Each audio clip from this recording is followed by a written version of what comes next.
وقالت اليهود يد الله مغلولة غلت أيديهم ولعنوا بما قالوا بل يداه مبسوطتان ينفق كيف يشاء وليزيدن كثيرا منهم ما أنزل إليك من ربك طغيانا وكفرا وألقينا بينهم العداوة والبغضاء إلى يوم القيامة كلما أوقدوا نارا للحرب أطفأها الله ويسعون في الأرض فسادا والله لا يحب المفسدين ولو أن أهل الكتاب آمنوا واتقوا لكفرنا عنهم سيئاتهم ولأدخلناهم جنات النعيم ولو أنهم أقاموا التوراة والإنجيل وما أنزل إليهم من ربهم لأكلوا من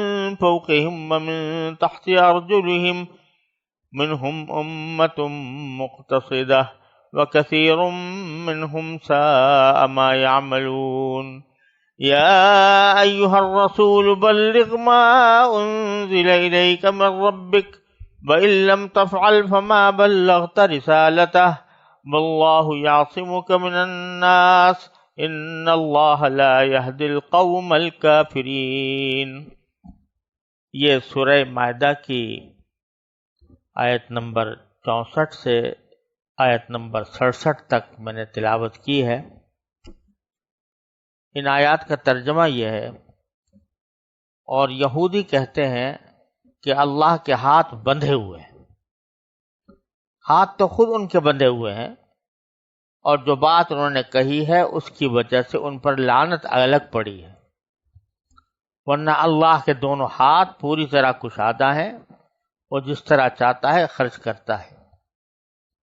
اور اے پیغمبر، جو وحی تم پر نازل کی گئی ہے وہ ان میں سے بہت سو کی سرکشی اور کفر میں مزید اضافہ کر کے رہے گی، اور ہم نے ان کے درمیان قیامت کے دن تک کے لیے عداوت اور بغض پیدا کر دیا ہے۔ جب کبھی یہ جنگ کی آگ بھڑکاتے ہیں اللہ اس کو بجھا دیتا ہے، اور یہ زمین میں فساد مچاتے پھرتے ہیں، جبکہ اللہ فساد مچانے والوں کو پسند نہیں کرتا۔ اور اگر اہل کتاب ایمان لے آتے اور تقوی اختیار کرتے تو ہم ضرور ان کی برائیاں معاف کر دیتے، اور انہیں ضرور آرامت اور راحت کے باغات میں داخل کرتے۔ اور اگر وہ تورات اور انجیل اور جو کتاب ان کے پاس ان کے رب کی طرف سے بھیجی گئی ہے یعنی قرآن، اس کی ٹھیک ٹھیک پابندی کرتے تو وہ اپنے اوپر اور اپنے پاؤں کے نیچے ہر طرف سے اللہ کا رزق کھاتے۔ اگرچہ ان میں ایک جماعت راہ راست پر چلنے والی بھی ہے، مگر ان میں سے بہت سے لوگ ایسے ہی ہیں کہ ان کے اعمال خراب ہیں۔ اے رسول، جو کچھ تمہارے رب کی طرف سے تم پر نازل کیا گیا ہے اس کی تبلیغ کرو، اور اگر ایسا نہیں کرو گے تو اس کا مطلب یہ ہوگا کہ تم نے اللہ کا پیغام نہیں پہنچایا، اور اللہ تمہیں لوگوں کی سازشوں سے بچائے گا۔ یقین رکھو کہ اللہ کافر لوگوں کو ہدایت نہیں دیتا۔ پیچھے جو فرمایا گیا تھا کہ تم یہود و نصارہ کو اپنا حلیف یعنی دوست ایسا نہ بناؤ کہ تمہارے ان کے مقصد زندگی ایک ہو جائے، تو اسی کی وضاحت یہ آ رہی ہے کہ ان کا مقصد زندگی کچھ اور ہے اور تمہارا مقصد زندگی کچھ اور ہے۔ ان کے خیالات کچھ اور ہیں، تمہارے خیالات کچھ اور ہیں۔ تو اسی میں ایک واقعہ یہ پیش آیا تھا کہ اللہ تعالیٰ نے مدینے کے لوگوں کو، یہودیوں کو کبھی کافی مالدار بنایا تھا، اور یہ لوگ مال و دولت کے ساتھ یہ معاملہ کرتے تھے کہ اہل مدینہ کو جب ضرورت پیش آتی تو ان کو سود پر قرضے دیا کرتے تھے۔ جب رسول کریم صلی اللہ علیہ وسلم تشریف لائے اور آپ کی دعوت ان کو پہنچی تو ان ظالموں نے اپنی قومی چوزراہٹ اور اپنی جاہل رسوم سے حاصل ہونے والے نذرانوں کی خاطر اس دعوت سے روگردانی کی اور رسول اللہ صلی اللہ علیہ وسلم کی مخالفت کی۔ اس کی سزا کے طور پر اللہ تبارک و تعالیٰ نے ان پر دنیاوی بھی تنگی کر دی، یعنی جتنے مالدار پہلے تھے اب اتنے مالدار نہ رہے، کچھ تنگ دست ہو گئے۔ ایک تو بے برکتی تھی کفر کی، رسول کریم صلی اللہ علیہ وسلم کے ساتھ دشمنی کی اور آپ کے احکام کو نہ ماننے کی، اور دوسری طرف یہ بات بھی تھی کہ مسلمانوں نے اب ان سے سود پر قرضہ لینا چھوڑ دیا تھا، تو ان کا جو ایک بڑا ذریعہ آمدنی ہے وہ رک گیا تھا، تو کچھ تنگ دستی آ گئی۔ تو جس ایک یہودی پر یا جن یہودیوں پر تنگ دستی آئی تھی، ان میں سے کسی نے یہ کہا کہ ید اللہ مغلولہ، والعیاذ باللہ، کہ اللہ کے ہاتھ تو بندھے ہوئے ہیں، کہ اللہ کے ہاتھ جو ہیں وہ بندھے ہوئے ہیں، وہ ہمیں کچھ نہیں دے رہا یا ہمیں کمی کر کے دے رہا ہے۔ اب یہ عجیب بات معلوم ہوتی ہے کہ سوال ہی یعنی ذہن میں پیدا ہوتا ہے کہ یہودی بھی اللہ تعالیٰ پر ایمان تو رکھتے تھے، چاہے کتنے بھی بدعمل ہوں لیکن ایمان تو رکھتے تھے، اور اس ایمان کا تقاضا یہ ہے کہ اس قسم کے کلمات کسی بھی ایسے شخص سے جو کہ اللہ تعالیٰ پر ایمان رکھتا ہو بہت بعید معلوم ہوتے ہیں، کہ وہ یہ کہے کہ اللہ کے ہاتھ بندھے ہوئے ہیں، یا اللہ جو ہے بخیل ہے، کنجوس ہے، والعیاذ باللہ، تو یہ بات بڑی بعید معلوم ہوتی ہے۔ لیکن اصل میں یہودیوں کے ہاں اللہ تبارک و تعالیٰ کا جو تصور ہے اس کے لحاظ سے یہ کچھ بعید نہیں ہے کہ انہوں نے یہ بات کہہ دی، کیونکہ ان کے ہاں ان کے قول کے مطابق، یہودیوں کے عقیدے کے مطابق، اللہ تعالیٰ ایک جسم ہے۔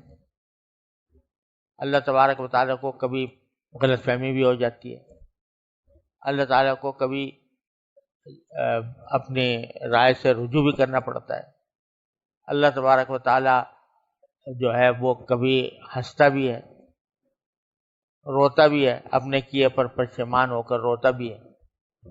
اس قسم کے سارے باتیں ان کے عقائد میں شامل ہیں۔ تو اگر انہیں یہ کہہ دیا ہو کہ اللہ میاں بخیل ہے، کنجوس ہے اور اس کے ہاتھ بندھے ہوئے ہیں، تو کچھ بعید نہیں ہے۔ تو اللہ تبارک و تعالیٰ اسی کے قول کو نقل فرماتے ہیں کہ یہ تو یوں کہہ رہے ہیں کہ اللہ کے ہاتھ بندھے ہوئے ہیں، غلت ایدیہم، اصل میں تو ہاتھ ان کے بندھے ہوئے ہیں، کنجوسی اور بخل تو ان کی صفت ہے، اللہ تعالیٰ کی صفت کیسے ہو سکتی ہے؟ کنجوسی اور بخل تو ان کی صفت ہے کہ ان کے ہاتھ بندھے ہوئے ہیں۔ وَلُعِنُوا بِمَا قَالُوا، ایک طرف تو ہیں ہی کنجوس، اور دوسری طرف جو یہ اس قسم کی باتیں کہہ رہے ہیں ان کی وجہ سے لعنت الگ پڑی ہے ان کے اوپر۔ تو یہ کہنے کے بعد باری تعالیٰ فرماتے ہیں کہ ينفق بل یداہ مبسوطتان، باری تعالیٰ کے ہاتھ تو کشادہ ہیں، پھیلے ہوئے ہیں، یعنی دینے کے لیے لوگوں کو۔ ينفق کیف یشاء، وہ جیسے چاہتا ہے خرچ کرتا ہے۔ اب یہاں ہاتھ باری تعالیٰ کا ذکر کیا گیا، باری تعالیٰ کے ہاتھ پھیلے ہوئے ہیں۔ اب ہاتھ باری تعالیٰ کے کیسے ہوتے ہیں، اس کی کنہ کیا ہے، اس کی حقیقت کیا ہے، اس بحث میں پڑھنے کی ضرورت نہیں۔ یداہ جو قرآن کریم میں جو اللہ تعالیٰ کی مختلف صفات بیان فرمائی گئی ہیں، اس میں بعض اوقات ان کو اعضاء سے تعبیر کیا گیا ہے، جیسے یہاں پر ہاتھ ہے، یا بعض جگہوں پر عین، آنکھ کا تصنع علی عینی فرمایا گیا۔ تو اس قسم کے جو الفاظ آئے ہیں ان کے بارے میں جو صحیح اہل سنت کا مسلک ہے وہ یہ ہے کہ ان الفاظ پر ایمان رکھنا چاہیے کہ یہ صفات ہیں باری تعالیٰ کی۔ ید بھی ایک صفت ہے، ہاتھ بھی ایک صفت ہے، اور عین بھی ایک صفت ہے، لیکن یہ صفات باری تعالیٰ یہ کسی جسم جیسی نہیں ہے، بلکہ اللہ تعالیٰ جسم سے منزہ ہے۔ اب کیا حقیقت ہے اس صفت کی جس کو ید سے تعبیر کیا گیا ہے یا عین سے تعبیر کیا گیا ہے، تو اس کی کیا کنہ ہے، کیا حقیقت ہے، یہ متشابہات میں سے ہے، ہم نہیں جان سکتے کہ اس کی کنہ کیا ہے۔ لہذا سلف صالحین کا معمول یہ رہا ایسے مواقع پر کہ یہ کہتے ہیں کہ جو کچھ آیا ہے قرآن کریم میں ہم اس کو مانتے ہیں، لیکن ہمیں نہیں معلوم کہ وہ اس کی کیفیت کیا ہے، اس کے کنہ کیا ہے۔ تو یہاں پر بھی یہی ہے کہ دو ہاتھ باری تعالیٰ کے پھیلے ہوئے ہیں، یہ اس کی صفت ہے جو پھیلی ہوئی ہے، جود و کرم کی، جود و سخا کی۔ وَلَيَزِيدَنَّ كَثِيرًا مِّنْهُمْ مَا أُنزِلَ إِلَيْكَ مِن رَّبِّكَ طُغْيَانًا وَكُفْرًا۔ اب باری تعالیٰ فرماتے ہیں کہ سے بہت زیادہ امیدیں لگانا کوئی ضروری نہیں ہے۔ آپ مسلمانوں سے کہا جا رہا ہے کہ ان سے خاص امید نہ لگائیں کہ کوئی آیت نازل ہوگی تو یہ اس کو سنیں گے تو ان کے دل پر اثر ہوگا اور پھر اس کو اسلام قبول کر لیں گے۔ ان کا معاملہ تو برعکس ہے کہ جب بھی آپ کی طرف اے پیغمبر، جب بھی آپ کی طرف کوئی کلام نازل ہوگا، کوئی وحی نازل ہوگی تو کیا ہوگا؟ یعنی ما انزل الیک من ربک کے معنی ہے کوئی بھی کلام جو نازل ہو آپ کے اوپر آپ کے پروردگار کی طرف سے، تو کیا ہوگا اس کا؟ وَلَيَزِيدَنَّ كَثِيرًا مِّنْهُمْ طُغْيَانًا وَكُفْرًا،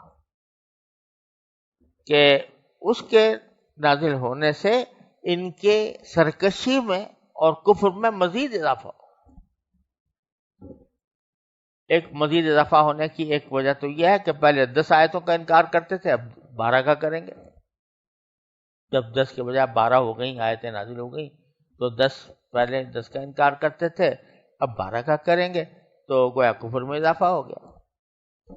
اور دوسرا اضافہ یہ کہ جتنی مرتبہ آیت نازل ہوگی ان کی حسد کی آگ اور بڑھ گئی، کیونکہ آیات قرآنیہ جب آتی ہیں تو اپنے ساتھ جو بلاغت لے کر آتی ہیں، جو مفاہیم لے کر آتی ہیں، جو مضامین لے کر آتی ہیں، وہ اتنے اعلیٰ اور عرفہ ہوتے ہیں کہ ان کے دل میں حسد کی آگ اور بڑھتی ہے کہ یہ مسلمانوں پر کیوں نازل ہو رہا ہے، لہٰذا ان کی سرکشی میں بھی اضافہ ہوتا ہے اور ان کے کفر میں بھی اضافہ ہوتا ہے۔ وَأَلْقَيْنَا بَيْنَهُمُ الْعَدَاوَةَ وَالْبَغْضَاءَ إِلَى يَوْمِ الْقِيَامَةِ، اور ہم نے ان کے درمیان آپس میں آگ بھڑکا ڈال دی ہے، دشمنی اور بغض قیامت تک۔ اس میں یہ بھی مقصود ہو سکتا ہے کہ یہ اہل کتاب اور جو بھی ہیں عیسائی اور نصرانی، ان دونوں کے درمیان آپس میں عداوت ڈال دی ہے، باوجود کہ یہ تورات پر دونوں متفق ہیں، لیکن اس کے باوجود ان کے درمیان بغض اور عداوت پھیلی ہوئی ہے۔ اور اس سے مراد یہود بھی ہو سکتے ہیں، جو مدینہ منورہ کے اندر جو یہود رہتے تھے ان کے بہت سے فرقے تھے، تو اس فرقہ بندی کی وجہ سے ان کے درمیان عداوت اور بغض تھا۔ وَيَسْعَوْا كُلَّمَا أَوْقَدُوا نَارًا لِلْحَرْبِ أَطْفَأَهَا اللَّهُ، جب بھی یہ جنگ کی آگ بھڑکانا چاہتے ہیں تو اللہ تعالیٰ اس کو بجھا دیتا ہے۔ یہ ان کی ان سازشوں کا ذکر ہے یہودیوں کی، جو وہ رسول کریم صلی اللہ علیہ وسلم اور صحابہ کرام کے ساتھ جنگ کرنے کی جنگ کرنے کی جو اسکیمیں بناتے تھے ان کی طرف اشارہ ہے۔ ایک تو یہ ہوا کہ کعب بن اشرف جو یہودیوں کا سردار تھا، وہ جا کر ابو جہل وغیرہ سے ملا اور کہا کہ یہ آ گئے ہیں ہمارے پاس، لیکن ایسا کرتے ہیں کہ ہم آپس میں مل کر ان کے اوپر حملہ کرتے ہیں، آپ بھی ہمارے ساتھ شامل ہو جاؤ، ہم اندر سے ان کے خلاف کارروائی کریں گے، آپ باہر سے آ جاؤ۔ یہ تجویز پیش کی۔ اسی طریقے سے متعدد مواقع پر نبی کریم صلی اللہ علیہ وسلم کے خلاف سازشیں تیار کی۔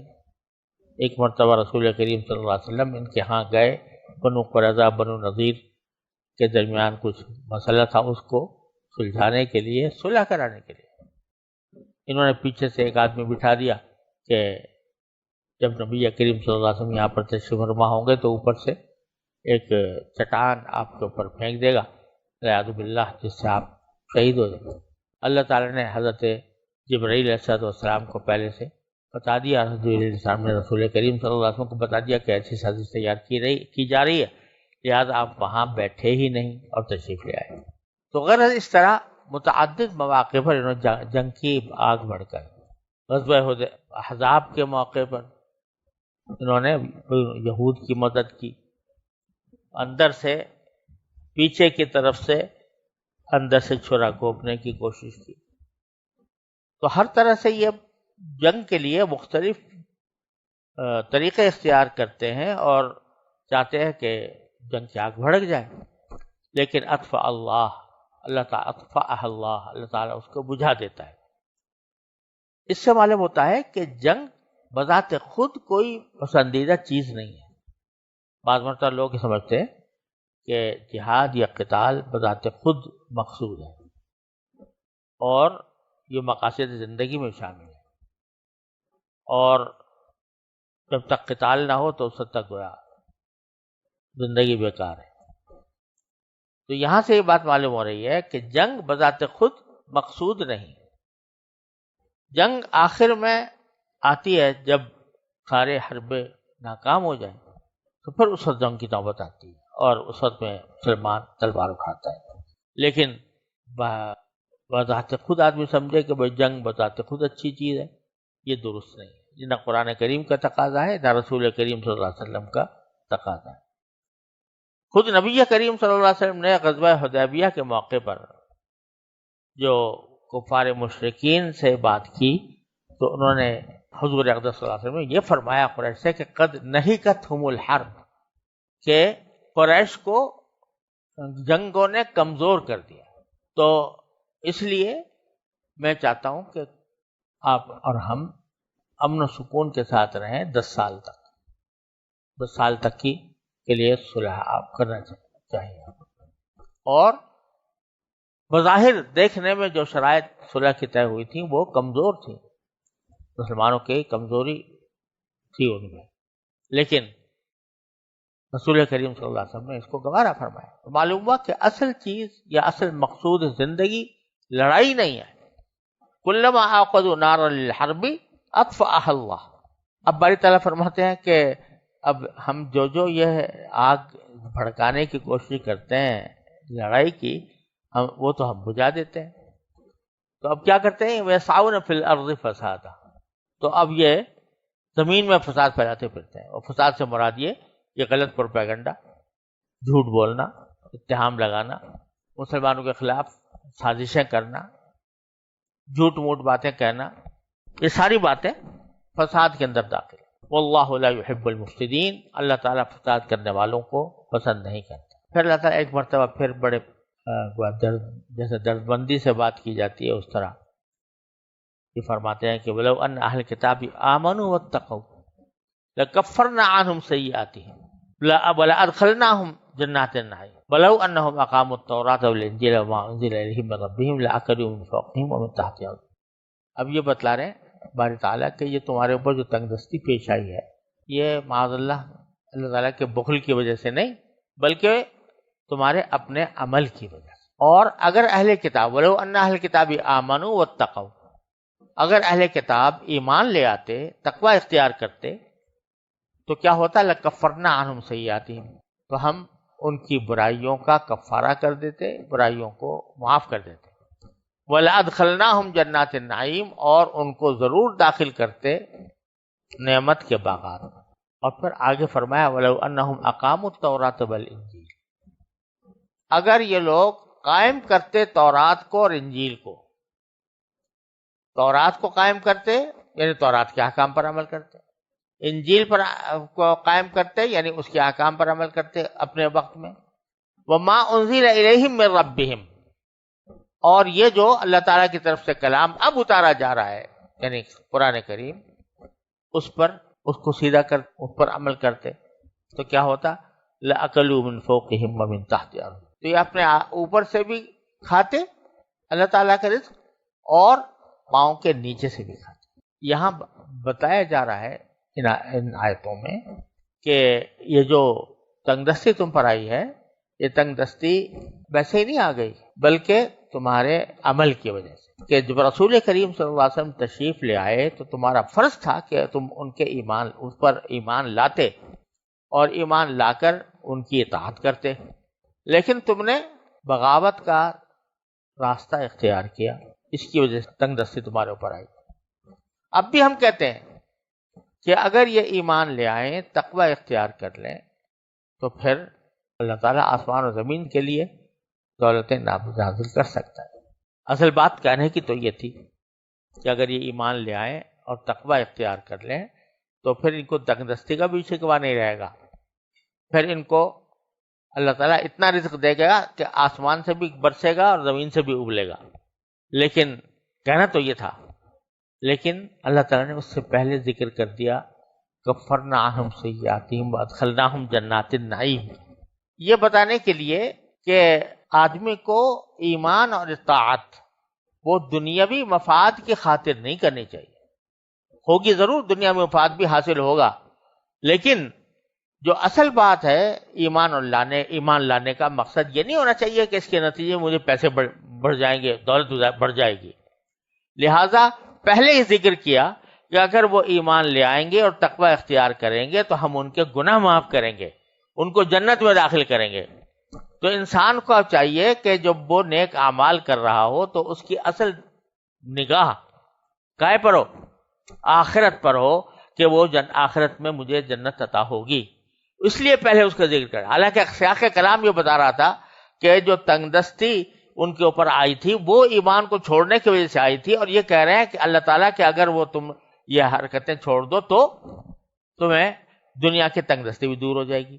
لیکن دنیا کے تنگ دستی دور ہونے کا ذکر بعد میں، اور کفارہ سیئات کا ذکر اور جنت میں داخلے کا ذکر پہلے فرمایا، تاکہ یہ بات واضح ہو جائے کہ آدمی کو ایمان اور طاعت دنیاوی دولت کی خاطر نہیں کرنی ہے، اس کو اصل مقصود تو جنت نعیم ہے، اس کی خاطر کرے۔ البتہ اس کا ایک ضمنی فائدہ یہ بھی ہو جاتا ہے کہ بسا اوقات اس سے دنیاوی مشکلات بھی دور ہو جاتی ہیں۔ اور یہ جو فرمایا کہ اگر وہ سیدھا کر رہے ہیں، اقامت کریں تورات اور انجیل کی اور قرآن کی اقامت، اب ایک لفظ یہ بھی ہو سکتا تھا کہ اگر وہ اس پر عمل کریں، لیکن لفظ استعمال فرمایا اقامو، اقامت کریں تورات کی، انجیل کی اور قرآن کی۔ اقامت میں دو باتیں داخل ہیں، ایک یہ کہ جو ان کے احکام ہیں ان کو صحیح طریقے سے، صحیح آداب و شرائط کے ساتھ انجام دیں۔ جیسے اللہ تعالیٰ نے اقام الصلاۃ فرمایا، سارے قرآن میں کہیں یہ نہیں فرمایا صلو، نماز پڑھو، بلکہ ہر جگہ یہ فرمایا نماز قائم کرو۔ قائم کرنے کے معنی کیا ہے کہ اس کو اس کے صحیح آداب و شرائط کے ساتھ، اس کے تفصیلی احکام کے ساتھ اس کو ادا کرو۔ تو اب یہاں باری تعالیٰ تورات، انجیل اور قرآن کے بارے میں بھی وہی لفظ استعمال فرما رہے ہیں، جس کے معنی یہ ہے کہ محض اتنی بات نہیں کہ یہ اعمال دیکھنے میں کر لیے، بلکہ اقامت ان کے تمام آداب و شرائط کے ساتھ ادا کرتے تو یہ ہوتا۔ اور دوسرے معنی اقامت کے یہ بھی ہیں کہ آدمی اقامت جب کوئی دین پر عمل کرے تو ساتھ ہی دنیا میں اس کو قائم کرنے کی کوشش بھی کرے، اس کو دنیا میں قائم کرنے کی، دنیا میں اس کو نافذ کرنے کی کوشش بھی کرے۔ یہ اقامت کہ حتی الامکان دعوت و تبلیغ کے ذریعے دوسروں تک اس دین کو پہنچائے تاکہ وہ پھیلے اور اس دنیا میں نافذ ہو۔ یا اگر اللہ تبارک و تعالی حکومت اور سیاست عطا فرما دے تو حکومت کے ذریعے اس کو لوگوں کے اوپر عملاً نافذ، یہ ساری باتیں اقامت کے اندر داخل۔ دوسری سورہ شورى کے اندر فرمایا وَأَقِیمُوا الدِّینَ وَلَا تَتَفَرَّقُوا فِیہ، کہ دین کو قائم کرو۔ تو قائم کرنے کے اندر یہ ساری باتیں داخل ہیں، اچھی طرح ادا کرنا اور اس کو دوسروں پر بھی نافذ کرنے کا جو صحیح طریقہ ہے وہ اختیار کرنا۔ البتہ یہاں یہ بات سمجھ لینی چاہیے کہ یہ جو فرمایا گیا کہ اگر وہ تورات، انجیل اور قرآن کریم پر عمل کرتے اور اس کو اقامت کرتے اس کی، تو آسمان و زمین سے کھاتے، تو یہ بے شک ان یہودیوں سے یہ وعدہ کیا گیا ہے، لیکن اس کو ایک کلیہ قاعدہ نہیں سمجھنا چاہیے کہ جب بھی کوئی شخص دین پر عمل کرے گا تو ضرور اس کو تنگ دستی سے نجات ملے گی، یا ضرور وہ مالدار ہو جائے گا یا خوشحال ہو جائے گا. یہ اس کی کوئی گارنٹی نہیں ہے. اس وقت کے یہودیوں سے بے شک کہا گیا تھا، لیکن اس کا مطلب یہ نہیں ہے کہ ساری زندگی میں ہر آدمی کے ساتھ یہ وعدہ ہے کہ بھئی تم نماز پڑھو گے تو تمہاری تن دولت میں اضافہ ہوگا، یا دین کے احکام پہ عمل کرو گے تو تمہاری خوشحالی بڑھے گی. یہ کوئی گارنٹی نہیں، اس کے برخلاف بھی ہو سکتا ہے. بعض اوقات انسان دین پر عمل کرنے کی کوشش کرتا ہے تو کچھ تنگی کے ساتھ حالات اس کے پیش آتے ہیں. آپ ذرا دیکھ لیجئے کہ جب نبی کریم صلی اللہ علیہ وسلم نے دعوت کا آغاز فرمایا، صحابہ کرام نے بڑی قربانیاں دے کر دین قبول کیا، لیکن کتنی سختیوں سے گزرے. پاکوں کی نوبت پہنچی اور 13 سال مکہ مکرمہ میں سختی کے گزار کر پھر مدینہ منورہ آئے. تو ضروری نہیں ہے کہ ہر آدمی جو دین، لہذا یہ سوچ کر کوئی دین میں داخل نہ ہو کہ بھئی اس سے میرے پیسے بڑھ جائیں گے، یہ میری خوشحالی میں اضافہ ہو جائے گا. اصل مقصد ہونا چاہیے وہی جیسا میں نے عرض کیا کہ آخرت کی بھلائی، اللہ تعالیٰ کی خوشنودی. ہاں اس سے بسا اوقات ایسا ہوتا ہے کسی گارنٹی کے بغیر کہ اللہ تبارک و تعالیٰ اپنے فضل و کرم سے اس کے رزق میں بھی کشادگی پیدا فرما دیتے ہیں. لہذا اس کو یہ نہیں سمجھنا چاہیے کہ بھئی اللہ تعالیٰ نے قرآن کریم میں تو یہ کہا تھا کہ بھئی اوپر سے بھی رزق ملے گا تمہیں، نیچے سے بھی ملے گا، اور آج ہم نے اسلام قبول کیا تو نہ ہمیں اوپر سے آ رہا ہے نہ نیچے سے آ رہا ہے. تو یہ خیال نہ ہونا چاہیے، کیونکہ یہ قاعدہ کلیہ بیان نہیں کیا جا رہا ان خاص یہودیوں کے بارے میں جو تنگ دستی کا شکار ہو گئے تھے دولت مندی کے بعد اپنی کفر کی وجہ سے. تو ان کو کہا جا رہا ہے کہ آپ اگر لاؤ گے تو اوپر نیچے سے تمہیں کرنا. پھر باری تعالیٰ فرماتے ہیں وَمِنْهُمْ أُمَّةٌ مُقْتَصِدَةٌ، یعنی اہل کتاب جو ہم باتیں کر رہے ہیں تو یہ سارے ایک جیسے نہیں ہیں کہ سب کافر ہوں، بلکہ ان میں سے سیدھے راستے پر رہنے والے لوگ بھی ہیں. یعنی وہ لوگ جو بنی اسرائیل سے تعلق رکھتے تھے، پہلے یہودی تھے یا عیسائی تھے، اور نبی کریم سرور عالم صلی اللہ علیہ وسلم کے ہاتھ پر بیعت کی، یا بیعت نہیں کی تو کم از کم آپ کی تصدیق کی اور آپ پر ایمان لائے اور پھر آپ کی اطاعت کی، یہ سیدھے راستے پر ہیں اگرچہ ہیں بنی اسرائیل سے. وَكَثِيرٌ مِّنْهُمْ سَاءَ مَا يَعْمَلُونَ، لیکن ان میں سے بیشتر لوگ وہ ہیں کہ جو برے کام کرتے آئے ہیں. اور اب اللہ تبارک و تعالیٰ فرماتے ہیں یا ایھا الرسول بلغ ما انزل الیک من ربک. یہ مطلب یہ ہے کہ یہودی تمہارے ساتھ کچھ بھی کرتے ہیں، کوئی سازشیں کریں، کوئی گستاخیاں کریں، لیکن آپ کا کام ان کو سدھارنا، یعنی زبردستی سدھارنا نہیں. آپ کا کام تو یہ ہے کہ آپ تبلیغ کیے جائیں. تو یہ اے رسول بلغ ما انزل الیک من ربک، پہنچا دو وہ بات لوگوں تک، وہ بات کہ جو تمہاری طرف، تمہارے رب کی طرف سے نازل کی. یہاں اصل میں ایک مفعول اور ہونا چاہیے تھا. جب بلغ تبلیغاً کہتے ہیں تو وہ دو مفعولوں کی طرف متعدی ہو، ایک وہ بات جو پہنچائی جا رہی ہے، ایک وہ شخص جس کو پہنچائی جائے. تو یہاں باری تعالیٰ نے بات کا تو ذکر کیا کہ پہنچاؤ، کہ کیا پہنچاؤ؟ ما انزل الیک من ربک، جو تمہارے پاس نازل کی گئی ہے تمہارے پروردگار کی طرف سے، وہ پہنچاؤ. کس کو پہنچاؤ اس کا ذکر نہیں ہے. تو یہ جہاں پر یہ دوسرا مفعول محذوف کیا جاتا ہے تو مطلب یہ کہ سب کو پہنچاؤ. جب مفعول ثانی مذکور نہیں تو اس کا مطلب ہے سب لوگ، جن کو بھی پہنچانا ممکن ہو وہ سب. اس سے بھی یہ بات معلوم ہو رہی ہے کہ رسول کریم سرور عالم صلی اللہ علیہ وسلم پوری انسانیت کے لیے پیغمبر بنا کر بھیجے گئے تھے.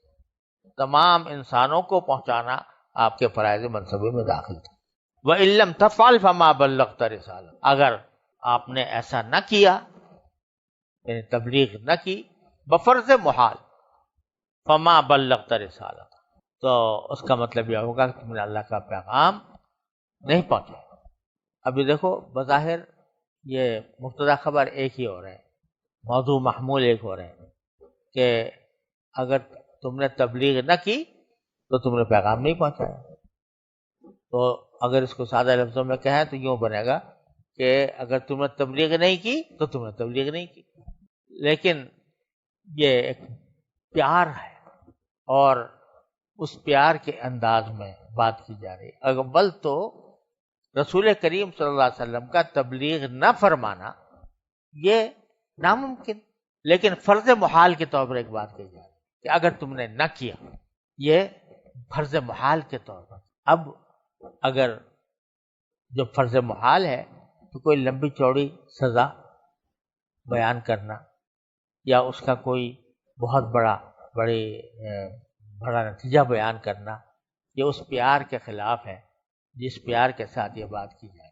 تو اس لیے مطلب یہ ہوا کہ اگر تم نے یہ کام نہ کیا، علم تبلغ نہیں کہا، علم تفعل، اگر نہ کیا تو پھر تم نے پیغام تو نہ پہنچایا، اللہ تبارک و تعالیٰ کا پیغام تو نہ پہنچایا.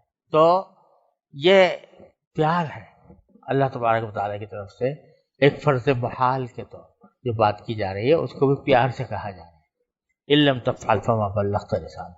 اور اگر تبلیغ میں تمہیں اندیشہ ہو کہ دشمن لوگ تمہیں نقصان پہنچائیں گے تو واللہ یعصمک من الناس، تو اس کی فکر نہ کرو، اللہ تعالیٰ تمہیں لوگوں سے بچائے گا. کوئی لوگ تمہارے خلاف کارروائیاں کریں، سازشیں کریں، دشمنیاں کریں تو اللہ تعالیٰ بچائے گا. روایات میں آتا ہے کہ جب یہ آیت نازل ہو گئی تھی واللہ یعصمک من الناس، اس سے پہلے صحابہ کرام فرماتے ہیں کہ ہم دشمنوں سے بچاؤ کے لیے کچھ نہ کچھ انتظامات کیا کرتے تھے. اور جب یہ آیت نازل ہو گئی واللہ یعصمک من الناس، رسول کریم صلی اللہ علیہ وسلم کو اللہ نے ذمہ داری لے لی کہ ہم بچائیں گے. تو ہمیں فکر نہ رہی. پھر کہ بھائی اب تو اللہ میاں نے کہہ رہی تھی ہمیں زیادہ فکر کرنے کی ضرورت نہیں، ہمیں بہت زیادہ حفاظتی انتظامات کرنے کی ضرورت نہیں. تو یہ بھی ساتھ کتنا زبردست، اس میں کتنا پیار ہے. واللہ یعصمک من الناس، وہ جو ایک فرض محال کی بات کی گئی تھی وہ بھی بڑے پیار سے، اور پھر اللہ تعالیٰ کی طرف سے جو حفاظت کی ذمہ داری لی گئی وہ بھی بڑے پیار سے. واللہ یعصمک من الناس ان اللہ لا یہدی القوم الکافرین. اور ان کی فکر نہ کرو کافروں کی، ان کو اللہ تعالیٰ ہدایت نہیں دیا کرتا، یعنی ان کی سازشیں کامیاب نہیں بنا رہی تمہارے خلاف. تو اس لیے آپ اپنے بے فکری کے ساتھ اپنے تبلیغ کے کام میں لگے رہیں.